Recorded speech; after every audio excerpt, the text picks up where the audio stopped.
Hello everybody, moi c'est Sandra et bienvenue dans mon Afro Libre.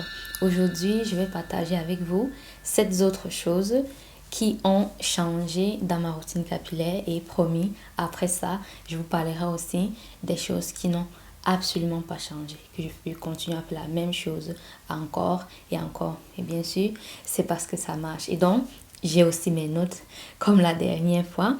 Donc, ici, on va commencer par parler du bain d'huile. Devine, d'après toi, au début de mon aventure capillaire, qu'est-ce que je faisais? J'aimerais encore un peu récapituler pour celles qui peut-être voient cette vidéo sans avoir vu l'autre. J'ai fait mon Big Shop en 2014, j'ai coupé mes cheveux en ras. Mon dernier défrisage date de mai 2014 et j'ai fait mon Big Shop en juin 2014. Et entre-temps, j'ai gagné beaucoup en longueur. Ici, vous allez voir, une fois, j'ai essayé de lisser mes cheveux. Ils sont vraiment pas lisses. Et entre-temps, j'ai beaucoup coupé mes cheveux. Il y a parfois qui me demandent, la longueur que tu as maintenant, ça après combien d'années? Je ne peux pas vous répondre parce que, entre-temps, j'ai beaucoup coupé mes cheveux. La dernière fois encore, je crois, ça fait 3 mois ou 2 mois comme ça. 2 mois, je crois. J'ai encore coupé mes cheveux et vous pouvez voir ça sur mon Instagram. J'ai fait un live et là, je coupais mes cheveux. Donc, je tenais à répondre à cette question. Donc, on revient sur le bain d'huile. D'après toi, qu'est-ce que je faisais à mes débuts? Bien sûr que je faisais des bains d'huile et je me souviens qu'au début, j'avais acheté 1 kilo d'huile de coco et 1 kilo de beurre de karité. Et il fallait bien que je mette ça à bon escient, n'est-ce pas? Et je vous avoue que parfois, je faisais vraiment les bains d'huile. C'est-à-dire, vous voyez quand on dit qu'on baigne dans une baignoire, mes cheveux baignaient dans de l'huile. Et je mettais tellement que vous pouvez presser. On pouvait même presser mes cheveux et voir en fait toute cette huile qui dégouline. Et après, je mettais un cellophane et tu peux voir l'huile dégouliner ici et là. Déjà, c'est pas approprié. Je vous avais déjà fait une vidéo sur comment faire un bain d'huile. Je vais mettre le lien dans la barre de description. J'ai un peu fait le bain d'huile à mes débuts. Mais après un moment, j'ai tout simplement arrêté. Pas parce qu'il y a une difficulté avec ça, mais pour moi, ce qui est important, c'est mon démêlage. Et je veux mettre tout pour que mon démêlage soit ma priorité. Ce qui fait que toutes les autres étapes que je vois avec le temps, que j'ai pas forcément besoin de mettre en place, je les mets tout simplement de côté. Vu que j'utilise des shampoings extrêmement doux, j'ai pas besoin des bains d'huile. Vous pouvez toutefois, si vraiment vous utilisez les shampoings qui vous assèchent les cheveux, pardon, je vous recommande à 1000%. 1000% de faire des bains d'huile avant votre shampoing. Aujourd'hui, j'en fais, mais très rarement. Donc, voilà un peu ça en ce qui concerne les bains d'huile. Dis-moi dans les commentaires, est-ce que tu es bain d'huile? Est-ce que tu aimes bien faire les bains d'huile? J'ai hâte de lire ça dans les commentaires. Ensuite, on parle de mise en pli. Mise en pli, c'est la façon dont vous coiffez vos cheveux après avoir fait votre soin. Et très souvent, dans les salons, on va faire les brushing ou encore les bigoudis, lisser les cheveux, des boucles, etc. Donc ça, c'est mise en pli, mettre en pli le cheveu. Ce que je faisais au début, ce sont des braids et aussi des nattes collées. Si vous regardez même mes 2 premières vidéos sur cette chaîne, surtout la deuxième vidéo que j'ai postée sur cette chaîne, je suis en train de défaire un braid out, mais au final c'était des nattes collées. Je crois que j'avais fait 3 grosses tresses et ça avait même pas séché. Vraiment, c'est trop drôle. Donc au début, je faisais slash nattes collées, braid. Donc c'était un peu un truc comme braid out. Et au fur et à mesure que j'ai peaufiné ma façon de prendre sur mes cheveux, je suis maintenant une adepte des twist out. Déjà parce que les twist out sont beaucoup plus faciles à faire, à défaire. Ça prend moins de temps. Voilà, c'est surtout le mot. C'est pas qu'ils sont faciles à faire, c'est que ils prennent moins de temps à faire et moins de temps surtout à défaire. Quoi qu'on dise, les braids prennent vraiment le temps à faire.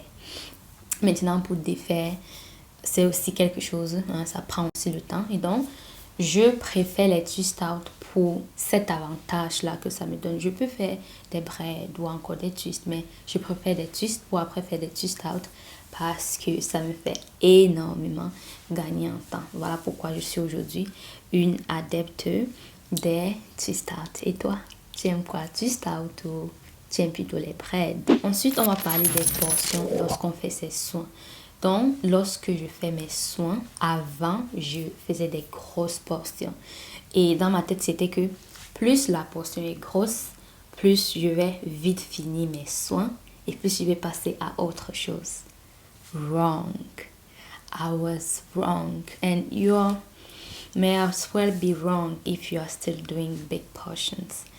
Ne fais pas de grosses portions en pensant que plus ma portion est grosse, plus ça va vite aller. Je sais que c'est contre-intuitif, mais plus tu fais des petites portions, plus ça va vite. Surtout si tu as une forte densité, c'est-à-dire le nombre de cheveux que tu as à la tête.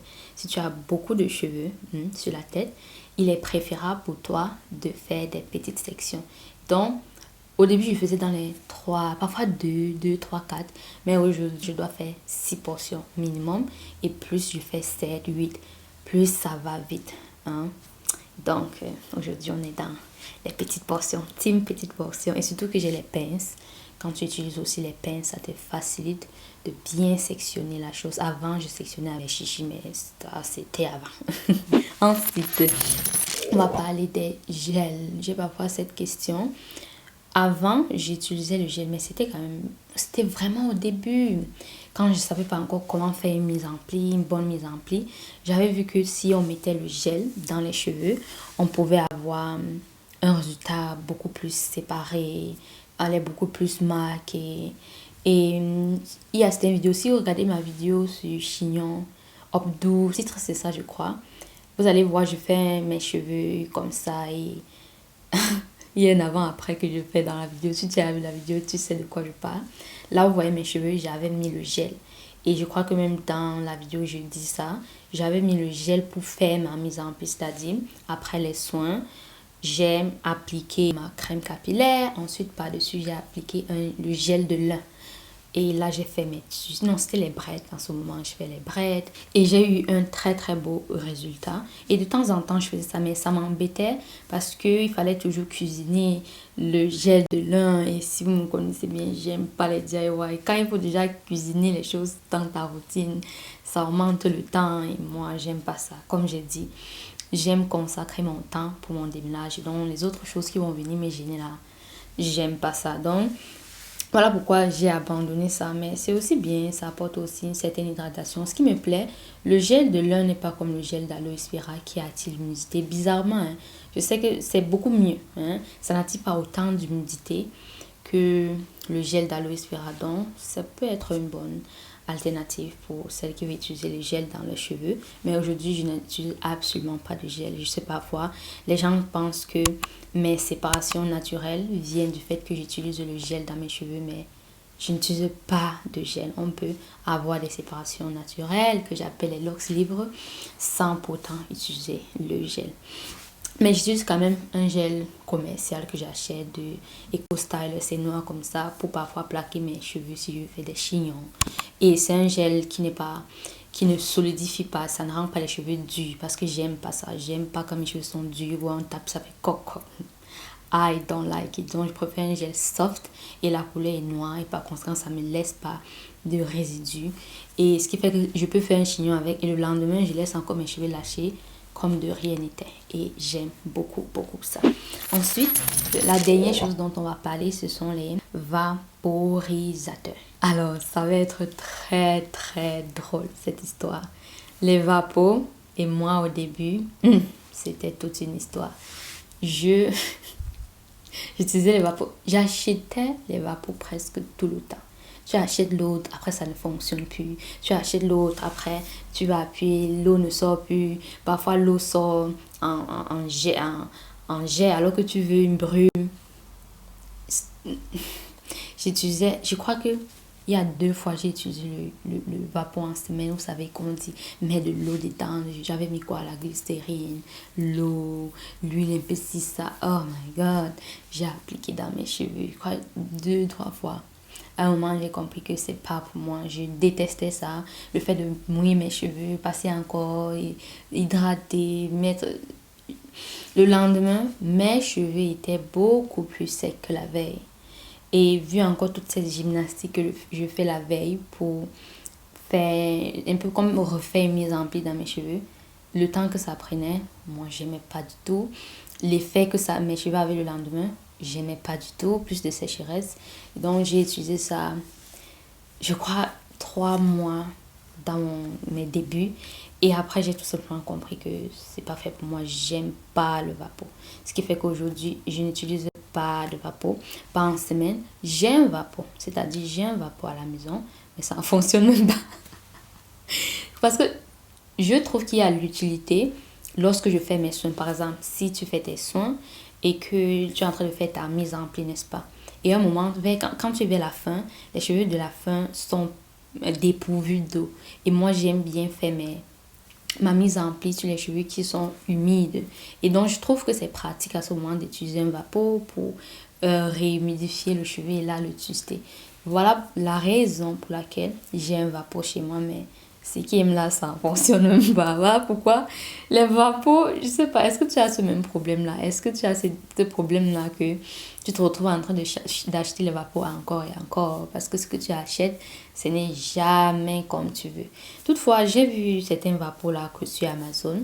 Je vais vous mettre le lien dans la description. Je n'ai pas encore acheté, mais c'est dans ma corbeille. Hein. Et je veux acheter ça. Parce qu'on dit que c'est bien, ça ne se casse pas, ça dure, la brume est parfaite, ça diffuse bien.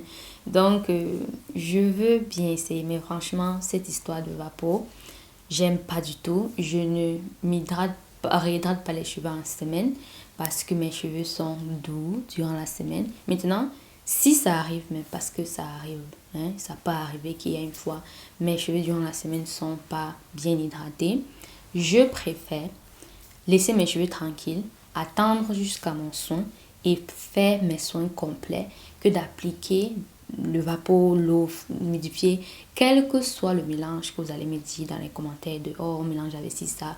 Je suis sûre qu'à mes débuts, j'ai essayé.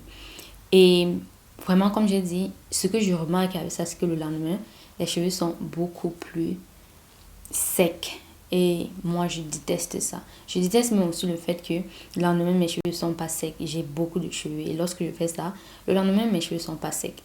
Même si j'applique légèrement. Franchement, quelle que soit la façon, la manière qu'on utilise le vapeau durant la semaine, moi, j'aime pas. Et s'il arrive que mes cheveux sont vraiment secs durant la semaine, je préfère. Ça arrive très rarement. Mais dans les cas où ça arrive, je préfère attendre jusqu'à mon soin. Et durant la semaine, si j'ai vraiment une chose où on a besoin de voir mes cheveux, là, si tu ne touches pas mes cheveux, tu ne vas pas savoir qu'ils sont secs. Maintenant, c'est vrai. Hein? C'est vrai que parfois les cheveux sont secs, jusqu'à même de l'eau, on sait qu'ils sont secs. Là, je vais peaufiner un truc, un chignon, je sais pas quoi, n'importe quoi. Je vais faire n'importe quoi, mais pas mettre de l'eau sur mes cheveux. Je peux même mettre un lait capillaire, mais pas le vapeau. Parce que là, ça ne va absolument pas. Ça laisse les cheveux secs. Et donc, voilà les choses qui ont changé. Hein. Avant, au début, j'étais accro au vapeau. Je crois que la première semaine, j'ai appliqué le vapeau tous les jours, tous les soirs. Mais aujourd'hui, j'ai pas de vapeau. Je n'utilise pas de vapeau. Mais ça, son utilité quand même, durant les soins pour humidifier ses cheveux. Mais je vais te dire quelque chose que je fais. Ne te moque pas. Hein. Ce que je fais parfois, c'est quand mes cheveux sont dépourvus d'eau, quand je fais ma mise en pli, je pars sur la douche, je verse l'eau sur le reste, j'attends un peu que ça sort et je continue mon business comme si de rien n'était. Parfois, je préfère ça au vapeau parce que le vapeau là, tu appuies, ça met pas tout. I don't like it. Donc, je vais essayer le nouveau vapeau là et je vais tirer des nouvelles. Donc, là, c'était tout. Ce sont les 5 choses. Je crois que j'ai dit 7 au début, mais ce sont les 5 choses qui sont restées les mêmes dans ma routine capillaire. Et la prochaine fois, on va donc parler de ce qui... non, c'est ce qui a changé. Ça, c'est ce qui a changé. Et la prochaine fois, on va parler de ce qui est resté la même chose. Et en attendant, dans cette vidéo, je t'invite à prendre le coaching capillaire que je t'offre. Le lien est dans la barre de description où j'explique mon aventure capillaire, mon Big Shop. Comment est-ce que j'ai fait? Comment est-ce que j'ai traversé les mois où tes cheveux cassent les peignes? Parce que c'est très beau de faire le Big Shop, mais quand à un moment tes cheveux redeviennent encore comme ceux que comme ce pourquoi on t'a défrisé, là, ça fait mal. Comment j'ai traversé ces étapes, comment j'ai fait pour avoir une hydratation mesurée, des cheveux qui poussent continuellement. Et donc, le lien se trouve dans la barre de description. Tu vas cliquer sur le lien, tu vas mettre ton email adresse et tu vas recevoir instantanément la première vidéo de ce coaching offert. On se dit à très très bientôt de l'autre côté. Des gros bisous. Bye bye. Et entre-temps, tu peux t'abonner. Non, tu peux t'abonner ici. Et je vais mettre la prochaine vidéo ici. Voilà, clique et regarde. On se dit à bientôt. Bye.